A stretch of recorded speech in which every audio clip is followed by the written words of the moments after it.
বিশ্ববিদ্যালয়গুলো থেকে প্রতি বছর লক্ষ লক্ষ শিক্ষার্থী বের হয়।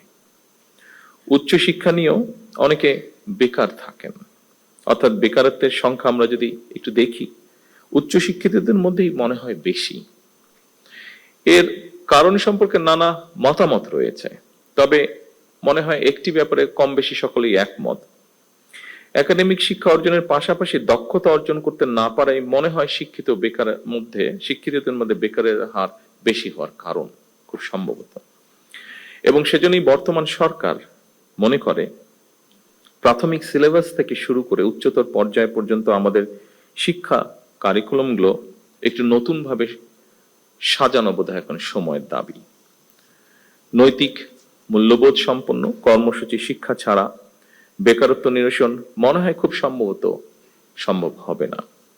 সময়োপযোগী শিক্ষা কারিকুলাম ছাড়াও বৈশ্বিক প্রতিযোগিতায় টিকে থাকা মনে হয় সম্ভব নয়। এ কারণেই বর্তমান সরকার একাডেমিক সিলেবাসকে সময় উপযোগী করার কাজ এর ভিতরেই হাতে নিয়েছে।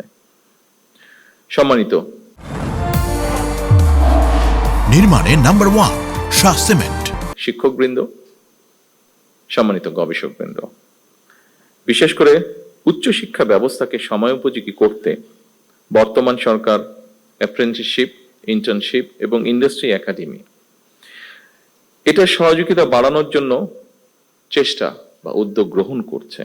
প্রাথমিকভাবে বিভাগীয় শহরগুলোতে অবস্থিত বিশ্ববিদ্যালয়ের সঙ্গে স্থানীয় শিক্ষা ও ব্যবসা প্রতিষ্ঠানের সম্পর্ক স্থাপন করার এই কার্যক্রম শুরু করার উদ্যোগ সরকার নিচ্ছে, যার ফলে আমরা মনে করি শিক্ষার্থীগণ পুঁথিগত বিদ্যা অর্জনের পাশাপাশি হাতে কলমে শিক্ষা লাভ করে শিক্ষার্থী অবস্থাতেই কর্মদক্ষতা অর্জন করতে সক্ষম হবেন। ফলে শিক্ষা জীবন শেষে সম্ভবত তাকে আর বেকার থাকতে হবে না। কলেজ এবং বিশ্ববিদ্যালয়ে ইনোভেটিভ বিজনেস আইডিয়া বাণিজ্যিকরণ করতে প্রতিযোগিতামূলক প্রক্রিয়ায় সিড ফান্ডিং বা ইনোভেশন গ্রান্ট প্রদান, এটারও আমরা উদ্যোগ নিচ্ছি এবং এর উদ্দেশ্য ক্যাম্পাস থেকেই ব্যবসায়িক উদ্যোক্তা তৈরি করা। ফলে এই উদ্যোক্তারা নতুন এবং সৃজনশীল ব্যবসায়িক ধারণা বাস্তবায়ন করে দেশের অর্থনীতিতে নিশ্চয়ই অবদান রাখতে সক্ষম হবেন। শিক্ষার্থী থাকা অবস্থায় কর্মদক্ষতা অর্জনের ফলে এমনও হতে পারে একজন শিক্ষার্থী চাকরির জন্য অপেক্ষা না করে নিজেই একজন উদ্যোক্তা হিসাবে বরং আরো কয়েকজনের কর্মসংস্থানের ব্যবস্থা করতে সক্ষম হবেন।